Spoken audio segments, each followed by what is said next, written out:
Cũng không biết là từ khi nào, hễ cứ đến đầu tháng Chạp âm lịch, khi mà những chiếc lá đã bắt đầu lác đác ngã vàng và những búp non đã hé nụ, thì ba tôi lại tất bật với những công việc của mình. Nhưng không phải là để đẩy thúng đánh lưới như thường ngày, mà là công việc lặt lá vườn mai, như là một thú vui Tết duy nhất còn lại ở cái tuổi xế chiều, với những cái Tết thường xuyên phải thiếu vắng tiếng cười của con trẻ, bởi cuộc sống mưu sinh ở giữa cái xã hội thời đại công nghiệp này. Có lẽ cảm nhận Tết trong mỗi người có thể khác nhau, nhưng có một điều chắc chắn là bất kỳ một người con đất Việt nào, dù là đón Tết ở đâu và trong hoàn cảnh nào, thì mỗi cái Tết lại đến cũng là cảm xúc nao nao, với bao ký ức của những cái Tết xưa thanh bình mộc mạc lại hiện về trong mỗi người.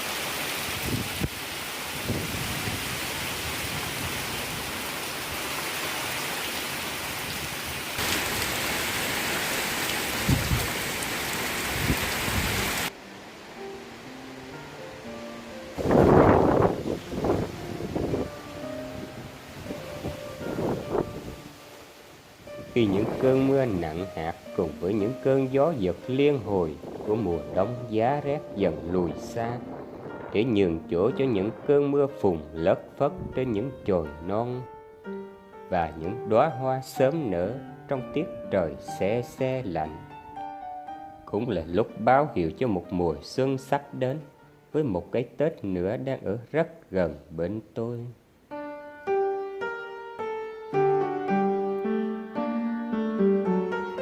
Dịch bệnh Covid-19 bùng phát trở lại đã đẩy tôi vào cảnh thất nghiệp, về quê tránh dịch và ở nhà chăm con nhỏ gần cả năm nay, với biết bao khó khăn để mình vợ tôi phải gồng gánh.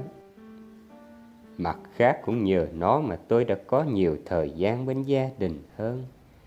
Để rồi nay, những ngày trước Tết, những ngày đầu của tháng Chạp âm lịch này, nhìn những cành mai đang sắp sửa khoác lên mình những chiếc áo mới, lòng tôi lại nao nao nhớ lắm những cái Tết xưa.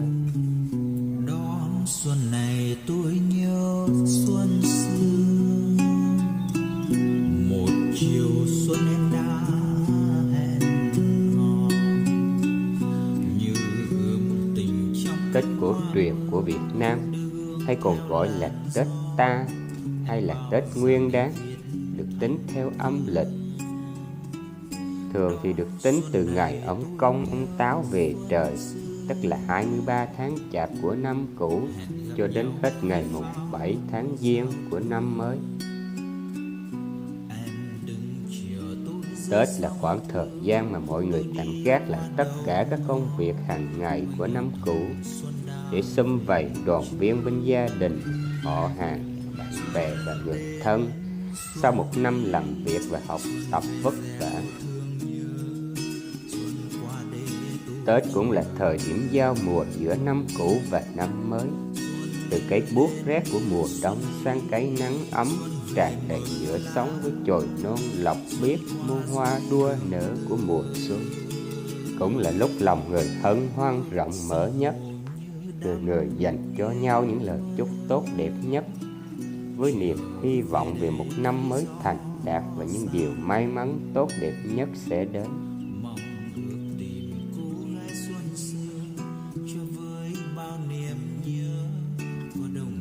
Mỗi chúng ta bao nhiêu tuổi và bấy nhiêu cái Tết đã trải qua. Với tôi, dường như Tết mỗi ngày càng thêm mờ nhạt, dù vẫn còn đỡ những nét xưa, và những phong tục trong ngày Tết vẫn còn được lưu giữ cho đến ngày nay. Xuân đến xuân đi, xuân về gieo thương nhớ, xuân qua để tôi chiều. Tối rồi bác. Xuân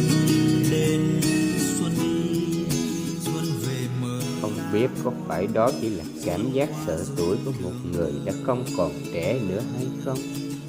Hay là do môi trường của cuộc sống thời công nghiệp hiện đại đã thay đổi đi rất nhiều rồi, mà cũng không biết từ lúc nào tôi lại có cảm giác không còn trông mong đến Tết như ngày xưa nữa. Có lẽ vậy nên dường như Tết mỗi năm lại cứ đến nhanh hơn trong tôi. Cũng dễ hiểu vì khi người ta mong chờ một điều gì đó thì cảm thấy rất lâu đến. Còn ngược lại, có lẽ ngày xưa khi mà đời sống vật chất còn nhiều thiếu thốn, người ta mong chờ đến Tết để có được những gì đầy đủ nhất. Trẻ em thì háo hức mong đến Tết để có được những chiếc áo mới, được chơi pháo, được nhận lì xì để có tiền mua những đồ chơi mà mình thích. Còn người lớn thì cũng rộn ràng hân hoan không kém, khi làm lụng vất vả cả năm trời cũng cố gắng gói ghém cho những ngày xuân.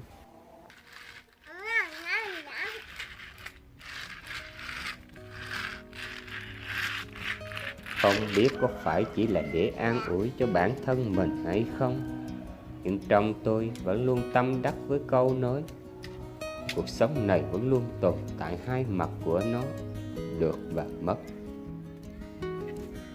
Ở cuộc sống hiện đại thời nay, có thể nói những người trẻ và những đứa bé hầu như đa phần đều đã được đầy đủ mọi thứ về vật chất, được tiếp cận với những văn hóa và công nghệ tiến bộ của thời hiện đại.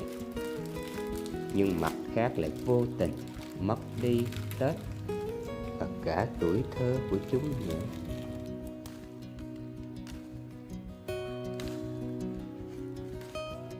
Nói không có Tết và tuổi thơ là hơi quá, nhưng quả thật nhìn con tôi bây giờ so với Tết của tuổi thơ tôi là cả một trời khác biệt. Có lẽ Tết với con tôi bây giờ cũng chỉ là như những ngày Chủ nhật cứ kéo dài liên tiếp. Và nếu có ai đó nói rằng sao thời mình khổ quá, phải chỉ sinh ra một thời như bọn trẻ bây giờ có phải là đã sướng rồi không, thì hãy đừng tiếc nuối. Tôi thì không được may mắn được đón những cái Tết xưa hơn như các anh chị cô chú thời trước, nhưng cũng đã may mắn vì được sinh ra ở thế hệ 8X thời đầu, nên vẫn còn cảm nhận được hương vị của Tết quê xưa. Tết xưa có nhiều thứ để vui, nên lòng rạo rực háo hức và mong chờ Tết đến lắm.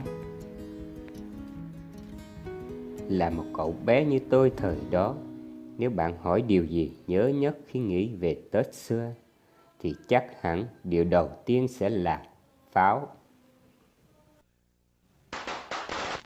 Không phải đợi đến lúc giao thừa. Ngày xưa ở quê tôi, ngoài thỉnh thoảng những đám cưới trong làng không nói, cứ đến tất niên là bắt đầu có pháo cho bọn trẻ chúng tôi săn lùng hết khắp xóm ngõ. Ở quê tôi, Tết người ta thường cúng tất niên từ rằm tháng Chạp cho đến 30 Tết, tùy từng nhà. Những ngày này, trong khi người lớn thường tất bật với những công việc làm bánh Tết, cũng như sửa soạn cúng lễ và trang hoàng nhà cửa, thì bọn trẻ chúng tôi cũng bận bịu rộn ràng không kém.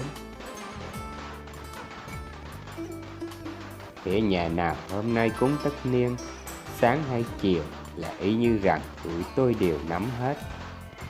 Chơi đâu chơi, thì cứ đến giờ linh là chúng tôi đều có mặt phục kích sẵn.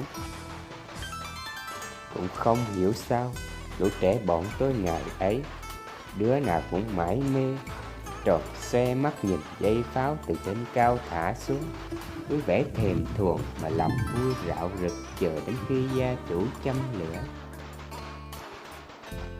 Khi trái pháo cuối cùng vừa rơi xuống, thì cũng là lúc nguyên đám trẻ bọn tôi vội lao vào nhặt những viên pháo lép còn sót lại trong đống xác pháo đỏ hồng vương vãi, rồi xúm lại xem thành quả, xem ai nhặt được nhiều hơn. rồi sau đó rủ nhau ra sông hay nơi vắng người để đốt lại những viên pháo đó.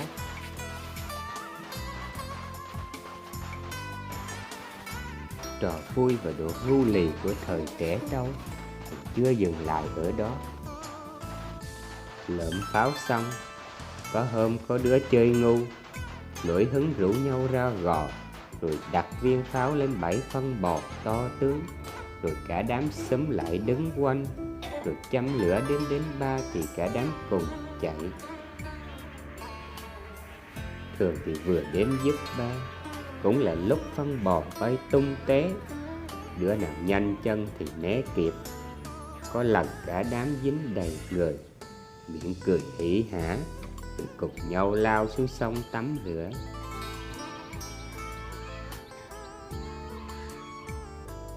Dù kể từ năm 94, nước ta đã cấm pháo nổ, tức là đã 28 năm qua tôi chưa được nhìn lại dây pháo. Nhưng trong ký ức tôi vẫn còn in đậm hình ảnh của dây pháo và các loại pháo tuổi thơ ngày nào. Có thể ở mỗi vùng có tên gọi cho từng loại pháo là khác nhau. Ở Quảng Ngãi quê tôi, ngoài loại pháo kim bán cho trẻ em như bọn tôi chơi ra, thì tôi còn nhớ có 3 loại pháo nữa. Loại nhỏ nhất chúng tôi hay gọi là pháo Từ Châu, chắc cỡ nhỏ hơn ngón tay út một xíu. Tiêm pháo nằm một đầu, dây pháo được kết từ 2 hoặc 4 viên mỗi hàng gì đó, đối đầu tiêm lại với nhau. Loại này ít trộn, ít có người đốt. Còn loại lớn hơn gọi là pháo trung. Pháo trung thì cỡ bằng ngón tay cái, tiêm pháo nằm ở giữa 2 đầu viên pháo. Còn loại lớn nhất ở chỗ tôi gọi là pháo tống.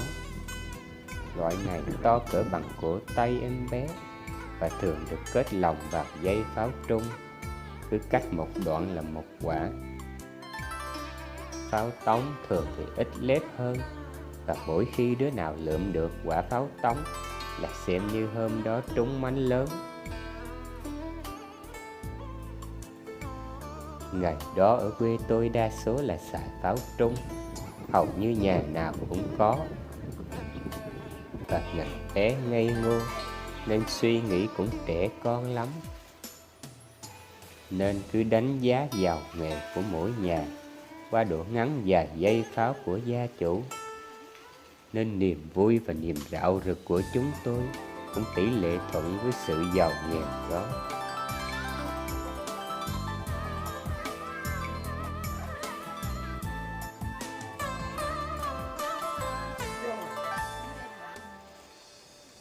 Những ai đã từng trải qua những cái Tết từ năm 94 trở về trước thì mới thấy được hết vẻ đẹp của những ngày trước Tết, cũng như sáng mùng 1 Tết.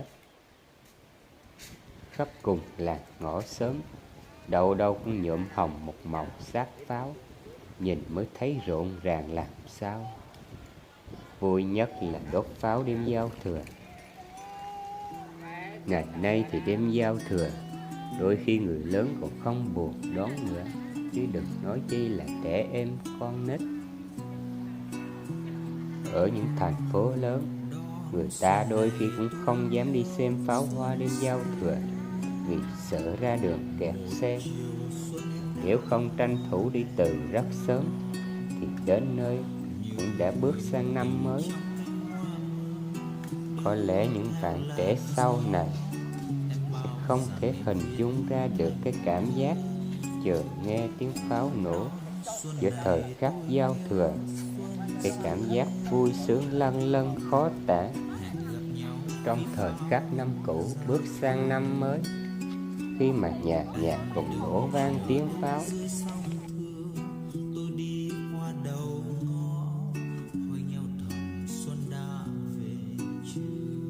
Ngày ấy ở quê tôi còn chưa có điện. Tết đến, lũ trẻ con nít bọn tôi đều rộn ràng không ngủ, chỉ đợi đến thời khắc giao thừa để được xem đốt pháo. Những ánh sáng và tiếng xì của thuốc pháo ở tiêm pháo, thủ cũng như những tiếng nổ đì đùng, cùng những đám khói pháo bay lên trong đêm tối. Nhìn bên này cũng có, bên kia cũng có, đâu đâu cũng một màu ánh sáng đỏ rực giữa màn đêm không trăng sao, không ánh điện, đã tạo nên một cảnh tượng ngất ngây mà tôi vẫn còn cảm thấy lâng lâng mỗi lần nhớ lại. Cái cảm giác nó khác xa nhiều so với những gì mà tôi đã từng ngắm pháo hoa xa quê nơi bến nhà rồng.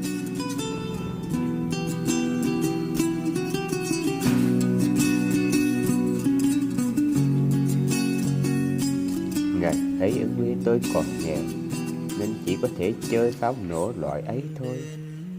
Chỉ có mỗi nhà ông Chính bên nhà là có người quen ở Sài Gòn, nên Tết năm nào ông Chính cũng có quà từ Sài Thành gửi về.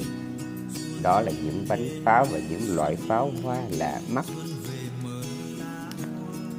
Năm nào cũng thế, ngoài chiêm ngưỡng vẻ đẹp pháo hoa giao thừa nhà nhà, thì lũ trẻ xóm tôi, đứa nào cũng luôn liếc mắt về phía nhà ông Chính để xem ông Chính năm nay đốt pháo loại gì. Bởi lúc đó, những loại pháo hoa hay pháo bay vòng vòng trên không với chúng tôi trông rất đẹp và lạ mắt. Trong khi ở quê chỉ có loại pháo nổ và một loại pháo bay một viên cắm xuống đất rồi đốt nó bay lên cao và phát nổ thôi.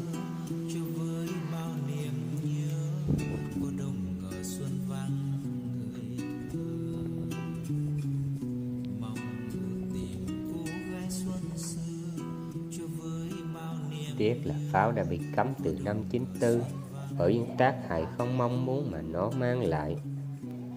Và cũng may mắn là ký ức đẹp đẽ ấy về pháo trong tôi vẫn còn nguyên vẹn, khi mà ngày ấy ở quê tôi đã không có trường hợp sự cố vì pháo nào xảy ra cả.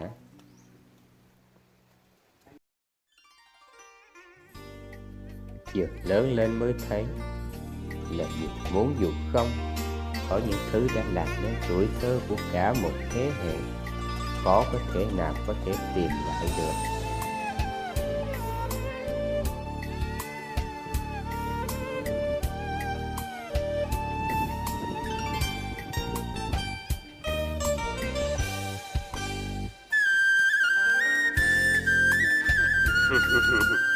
Thằng thằng nhân mày, thằng nhân mày,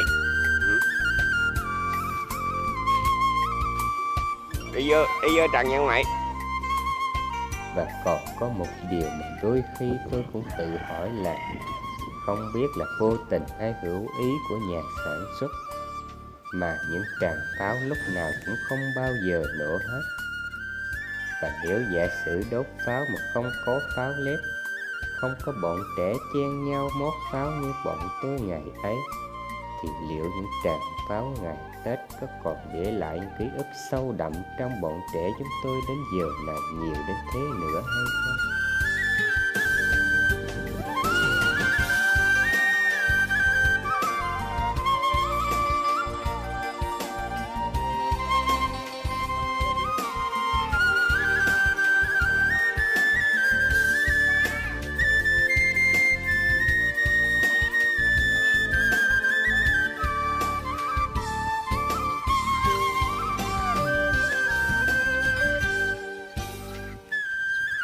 Ngoài pháo ra thì Tết xưa cũng có rất nhiều điều khác để khiến người ta mong chờ rạo rực.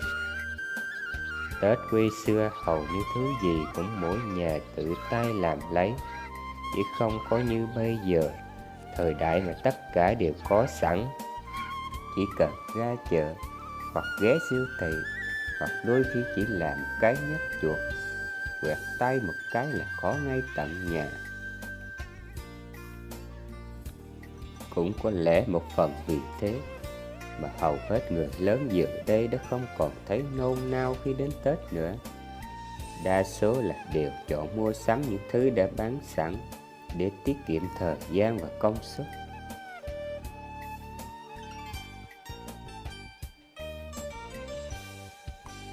Tết xưa mộc mạc đơn sơ nhưng lại đong đầy niềm vui và thấm đậm tình thân, tình làng nghĩa xóm.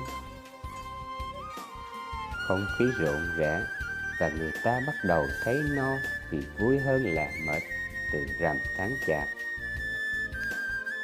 Khi cả xóm rộn ràng với những đêm đóng bánh Tết, nhà nhà sáng đèn đến tận khuya, nói cười rộn rã, tiếng chài tiếng đục đóng bánh khua rôm rã. Ngày ấy hầu như nhà nào cũng phải tự làm bánh Tết.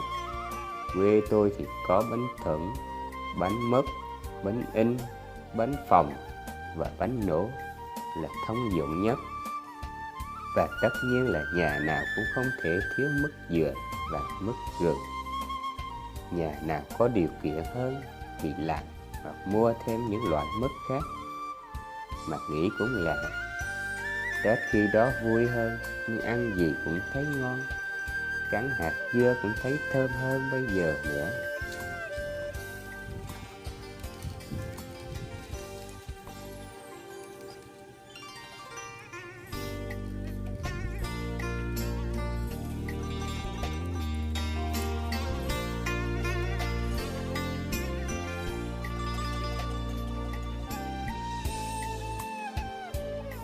Nhà có 7 người con, thằng út thì bị tật khờ từ nhỏ. Tôi là đứa kế sau chị hai. Nhưng từ khi có gia đình riêng, do cuộc sống khó khăn không được thành đạt, nên mấy chị em tôi hầu như Tết ít khi nào về nhà. Mấy năm nay chỉ còn nhỏ em kế út là đi học ở Sài Gòn, Tết mới về thăm nhà. Nên ba tôi quanh năm, ngoài những lúc sớm hôm làm bạn với biển trên chiếc thúng, thì tranh thủ thời gian rảnh rỗi nuôi ít con gà để cho tới Tết có cái lễ dâng lên bàn thờ tổ tiên, cũng như tranh thủ trồng những luống dưa cà và chăm sóc vườn mai này. Mẹ tôi thì cũng tảo tần chợ búa cơm nước và dường như không còn chút thời gian rảnh nữa.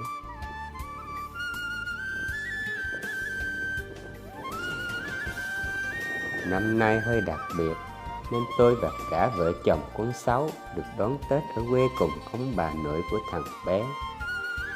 Tôi thì suốt ngày chăm con, rồi bày đặt bắt chước người ta tập tành làm video, nên không giúp được gì nhiều cho nội nó. Ba nói vườn mai năm nay không đạt bằng mọi năm. Có mấy cây năm nay không có bông, có cây thì bông rất nhỏ. Ba chỉ trồng chơi để Tết có hoa ngắm thôi, nên cây nào cũng có dáng tự nhiên, thích mọc sao thì mọc. Có 2 cây cạnh sân nhà này là tuổi đời lâu nhất, chắc khoảng tầm 15-16 năm gì đó.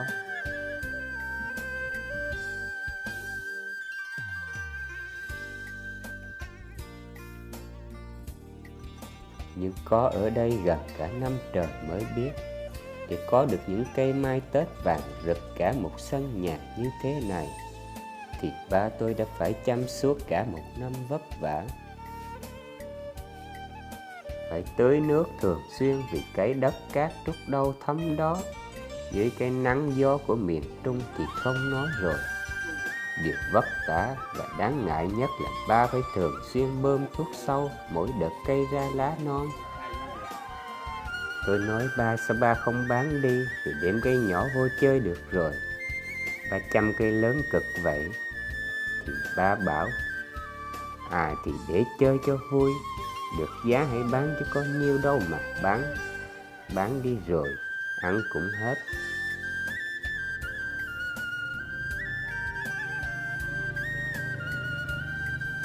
Sẽ là một thiếu sót lớn nếu Tết mà không có hoa. Hoa Tết là nét đẹp văn hóa truyền thống lâu đời của Tết cổ truyền người Việt. Nếu với miền Bắc là sắc đỏ của hoa đào, nhẹ nhàng tươi thắm, tượng trưng cho sự bình an, sung túc và trường tồn, thì sắc vàng rực rỡ của hoa mai tượng trưng cho sự kiêu hãnh và niềm hy vọng của người miền Nam.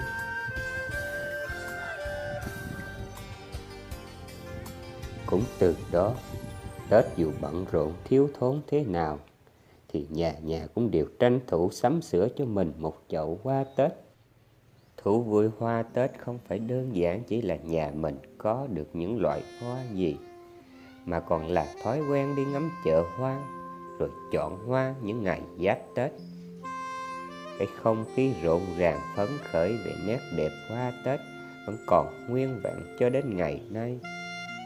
Song ở cái thời hiện đại này, khi mà hầu hết tiền là mục đích hàng đầu mà người ta cần đạt đến, thì đôi lúc nét đẹp mua bán hoa Tết giữa người bán và người mua đã vô tình trở thành một dấu lặng cho những gì phải trông thấy.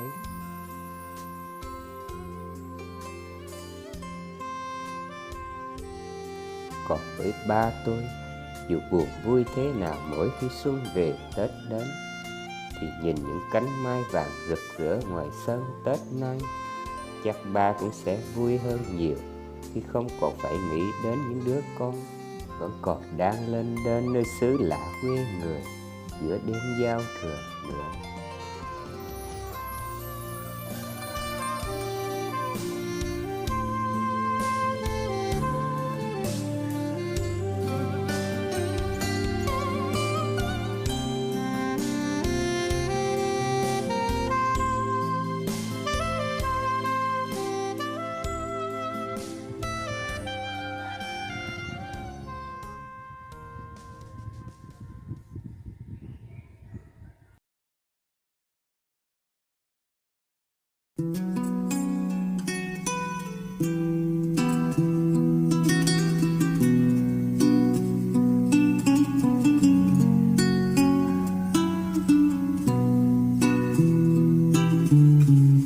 Đón xuân này tôi nhớ xuân xưa, một chiều xuân em đã hẹn hò, như ươm tình trong cánh hoa mơ, đưa hương theo làn gió.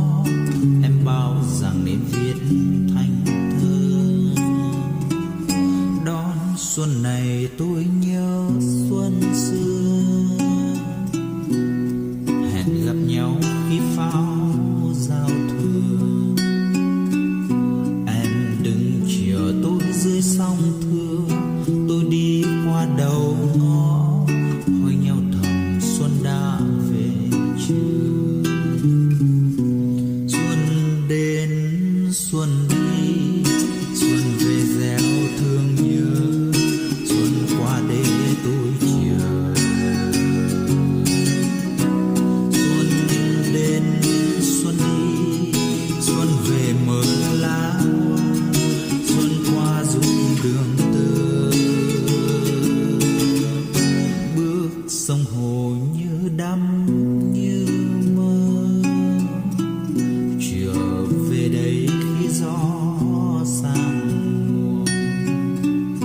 Mong ước tìm cô gái xuân xưa, cho với bao niềm nhớ, có đâu ngờ xuân vắng người thơ.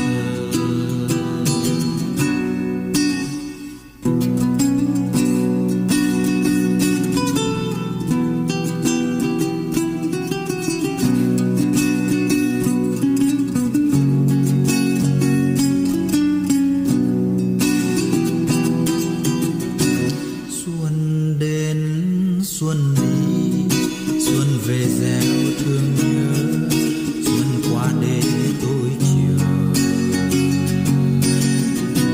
Xuân đến xuân đi, xuân về mơ lá hoa, xuân qua dung đường tơ. Bước sông hồ như đắm như mơ, trở về đây khi gió sang mùa. Mong ước tìm cô gái xuân xưa, cho với bao niềm nhớ, có đâu ngờ xuân vắng người thơ. Mong ước tìm cô gái xuân xưa, cho với bao niềm nhớ, có đâu ngờ xuân vắng người thơ. Mong ước tìm cô gái xuân xưa, vắng